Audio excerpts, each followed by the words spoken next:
আসসালামু আলাইকুম সম্মানিত স্যার এবং ম্যাডাম, ইএফটি সম্পর্কিত আরও একটা নতুন ভিডিওতে আপনাদের সবাইকে স্বাগতম। তো আজকের ভিডিওতে খুবই গুরুত্বপূর্ণ কতগুলো কমেন্টের রিপ্লাই দিব। তো তার আগে আমি আপনাদের কাছে ক্ষমা চেয়ে নিচ্ছি যে আপনারা অনেকেই আমার ভিডিওর নিচে কমেন্ট সেকশনে কমেন্ট করেছেন, কিন্তু কমেন্টগুলো রিপ্লাই দেওয়া হয়নি সময় স্বল্পতার কারণে বা অন্য যে কোনো কারণে হোক, ব্যস্ততার কারণে কমেন্টসগুলো রিপ্লাই দিতে পারেনি। এই জন্য কমেন্টগুলোর আলোকে মূলত আজকে কমেন্টগুলোর রিপ্লাই ভিডিওতে দিব।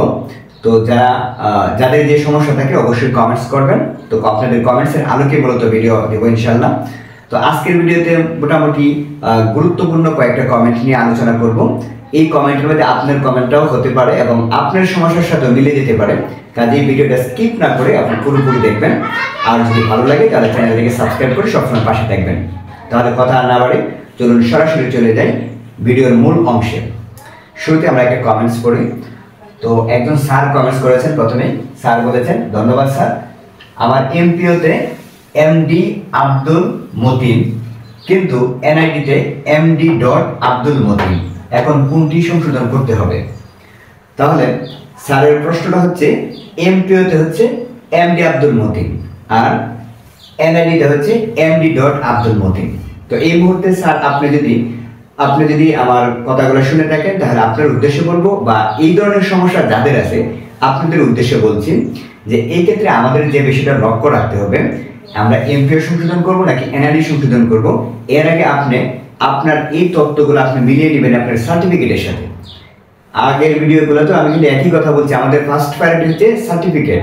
এখন আপনি দেখবেন যে আপনার সার্টিফিকেটে কিভাবে লেখা আছে, সার্টিফিকেটে কি এমডি আব্দুল মতিন লেখা নাকি এমডি ডট আব্দুল মতিন লেখা। যদি সার্টিফিকেটে এমডি আব্দুল মতিন লেখা থাকে, সার্টিফিকেটে এরকম লেখা থাকে, অর্থাৎ সার্টিফিকেট যদি এমপিওর সাথে মিল থাকে, সার্টিফিকেট আর এমপিও যদি এক হয়, তাহলে আপনি সংশোধন করবেন হচ্ছে এনআইডি। আর যদি আপনার সার্টিফিকেট আর এনআইডি ঠিক থাকে, অর্থাৎ সার্টিফিকেটে যেভাবে তথ্য এনআইডিতে হুবহু একই রকম ভাবে তথ্য, সেক্ষেত্রে অবশ্যই আপনার এমপিওটা সংশোধন করতে হবে। তো এই ধরনের সমস্যা যাদের আছে আপনারা এভাবেই সংশোধনটা করে নেবেন। এখন আমরা আরো একটা কমেন্টস করি। আরো একজন স্যার কমেন্টস করেছেন, আমার ব্যাংকে ভুল, ব্যাংকে কি সংশোধন করব? দেখুন স্যার, যার যেখানে ভুল থাকে না কেন, আপনি যদি দ্বিতীয় থেকে পঞ্চম লটের ভিতরে পড়ে থাকেন, যারা প্রথম ধাপে বেতন পেয়েছে তাদের ক্ষেত্রে কিন্তু মাউসিতে নোটিশ প্রকাশ করেছে, সেখানে কিন্তু প্রথম ধাপটা উল্লেখ নাই, উল্লেখ কিন্তু দ্বিতীয় থেকে পঞ্চম ধাপের ভিতরে। তাহলে আপনি যদি দ্বিতীয় থেকে পঞ্চম ধাপের ভিতরে পড়ে থাকেন, তো আপনাকে তো সংশোধনের জন্য বলছি, অবশ্যই আপনার সংশোধন করতে হবে। সেটা ব্যাংকে হলে সংশোধন করতে হবে, সেটা ব্যাংক ব্যতীত ব্যাংক ছাড়া যদি এমপিওতে হয় সেখানে সংশোধন করতে হবে, আর যদি এনআইডি হয় সেখানে সংশোধন করতে হবে। তাহলে আপনার সকল তথ্য যদি সব ঠিক থাকে, শুধু ব্যাংকেরটা যদি অমিল থাকে, তাহলে অবশ্যই আপনি ব্যাংকে ঠিক করে নেবেন। ধন্যবাদ স্যার। এবার আমরা আরো একটা কমেন্টস করি। আরো একজন স্যার কমেন্টস করেছেন, আমি দ্বিতীয় ধাপে বেতন পেয়েছি, কিন্তু আমার এমপিওতে ডট ছিল, এমপিওতে কি ডট ছিল, কিন্তু এনআইডিতে ডট নেই। এমপিও আবেদনের সময় ডট উঠিয়ে দিয়েছি, তাহলে আমি কি ঠিক করব বুঝতে পারতেছি না, প্লিজ হেল্প। তো আপনার প্রশ্ন আরেকবার পড়তে হবে, আমি দ্বিতীয় ধাপে বেতন পেয়েছি কিন্তু আমার এমপিওতে ডট ছিল, এনআইডিতে ডট নেই। এমপিওতে স্যারের ডট আছে কিন্তু এনআইডিতে ডট নেই, এমপিও আবেদনের সময় ডট উঠিয়ে দিয়েছি, তাহলে আমি কি করব, কি ঠিক করব বুঝতে পারতেছি না, প্লিজ হেল্প। তো এই ক্ষেত্রে স্যারকে বলবো যে এখন যে বর্তমানে যে আপনার এমপিও আছে, সেই এমপিওর সাথে আপনার এমপিও, এনআইডি এবং সার্টিফিকেট তিনটা মিলাবেন। মিলানোর পর যদি ঠিকঠাক থাকে সেই ক্ষেত্রে আপনি কিছু করতে হবে না। তবে আমার মনে হয় না আপনার ঠিক আছে, কারণ আপনি এমপিওতে আপনি যদিও ডট আপনি সংশোধনীতে আপনি ডট দিয়েছিলেন, কিন্তু সেক্ষেত্রে কিন্তু ডটটা এখনো উঠানো হয় নাই, এটা কিন্তু আপনার আবেদন করেই উঠাতে হবে। কাজে আপনার এমপিওতে যে ডটটা ছিল না, এটা আপনি চেক করবেন যে ডটটা আসলে উঠলো কিনা। যদি না উঠে অবশ্যই আপনার ঠিক করে নিতে হবে। ধন্যবাদ স্যার। এবার আরো একটা কমেন্টস পড়ি। আরো একজন স্যার কমেন্টস করেছে, আমার এনআইডি ঠিক, সার্টিফিকেট ঠিক, এনআইডি ঠিক, সার্টিফিকেট ঠিক, কিন্তু শুধু এমপিওতে মোস্ট নেই, কোনটি ঠিক করব দয়া করে বলুন। তাহলে এই ক্ষেত্রে যে সমস্যাটা সেটা হচ্ছে এনআইডি, ঠিক আছে, এনআইডি এবং সার্টিফিকেটটি এনআইডি এবং সার্টিফিকেটে একই রকম তথ্য। যদি এনআইডি এবং সার্টিফিকেটে একই রকম তথ্য থাকে তাহলে মাস্টলি আপনাকে এমপিও ঠিক করতে হবে, এটা স্বাভাবিক এবং সহজ কথা।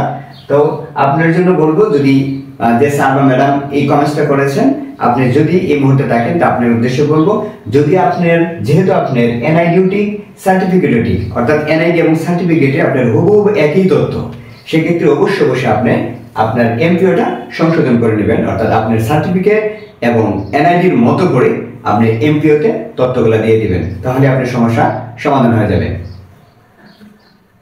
এবার আরো একটা কমেন্টস করি। আরো একজন স্যার কমেন্টস করেছেন, আমার সার্টিফিকেট ও এনআইডিতে, সার্টিফিকেট আর এনআইডিতে এমডি ডট আছে, কিন্তু এমপিও ব্যাংকে এমডি ডট নেই, কি করব?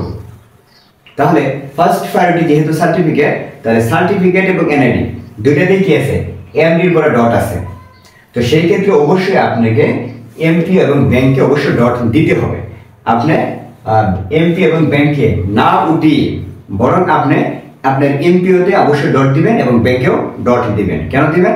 কারণ হচ্ছে আপনার অবশ্যই মিল রাখতে হবে আপনার সার্টিফিকেটের সাথে। আবার যেহেতু আপনার সার্টিফিকেটও মিল, আবার কি এনআইডিও মিল, সার্টিফিকেট এবং এনআইডি তথ্য যেহেতু এক, সেক্ষেত্রে আপনার একটাই অপশন, আপনি যেটা করবেন সেটা হচ্ছে আপনার এমপিও এবং ব্যাংকে অবশ্যই আপনার এমডির পরে ডট দিয়ে দিবেন, তাহলে আপনার সমস্যা সমাধান হয়ে যাবে। আরো একজন স্যার কমেন্টস করেছেন যে নিজের নাম সব জায়গায় একই আছে, কিন্তু মায়ের নাম ভুল আছে, আমার সংশোধন করতে হবে। তো স্যারের যে সমস্যাটা, স্যার নিজের নামে সব জায়গায় একই রকম তথ্য, হুবহু তথ্য দেওয়া আছে, কিন্তু মায়ের নামে ভুল। এই ভুলটা কিন্তু অনেকেরই আছে, আপনাদের অনেকেরই এরকম সমস্যা আছে যাদের মায়ের নাম বাবার নামে ভুল, কিন্তু এরপরেও কিন্তু আপনারা দ্বিতীয় অথবা তৃতীয় লেটে কিন্তু আপনারা বেতন পেয়েছেন। এখন কথা হচ্ছে, তাহলে এই মায়ের নাম এবং বাবার নামে যে ভুলগুলো আছে, কারো মুসাম্মদে ভুল, কারো মোহাম্মদ দেওয়া হয়েছে না, কারো এমডিতে ভুল, এরকম অনেক সমস্যা আছে।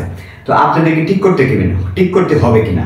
তো দেখুন, আপনাদের উদ্দেশ্যে বলছি, যাদের এই ধরনের ভুল আছে অবশ্যই আপনাকে সংশোধন করতে হবে।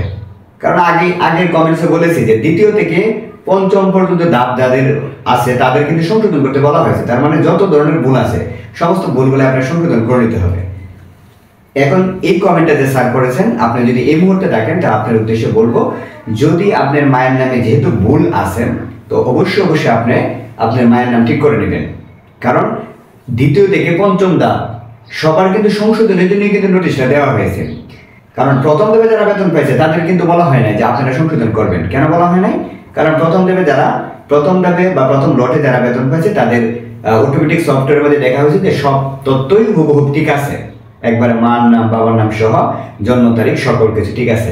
কিন্তু পরবর্তীতে দ্বিতীয় থেকে পঞ্চম ধাপ পর্যন্ত তাদের কোনো না কোনো ভুল আছে। এই কোনো না কোনো ভুলগুলো অবশ্যই সংশোধন করে দিতে হবে, আর এটাই কিন্তু নোটিশে কিন্তু বলা হয়েছে। কাজেই মায়ের নামে যাদের ভুল আছে, বাবার নামে যাদের ভুল আছে, তারা অবশ্যই ভুলগুলো সংশোধন করে আবার আবেদন করবেন। এখন পর্যন্ত যারা সাথে ছিলেন আপনাদেরকে অসংখ্য ধন্যবাদ। আপনাদের যার যে সমস্যা অবশ্যই আপনারা ভিডিওর কমেন্ট সেকশনে আপনারা জানাবেন। যদি কমেন্টে রিপ্লাই না দিতে পারি তবে কমেন্ট রিপ্লাইয়ের মাধ্যমে ভিডিও দেবো ইনশাআল্লাহ। আপনারা ভালো থাকবেন, সুস্থ থাকবেন। আর যদি ভিডিওটা ভালো লেগে থাকে তো অবশ্যই একটা লাইক, কমেন্ট এবং সাবস্ক্রাইব করে পাশে থাকবেন। ধন্যবাদ সবাইকে।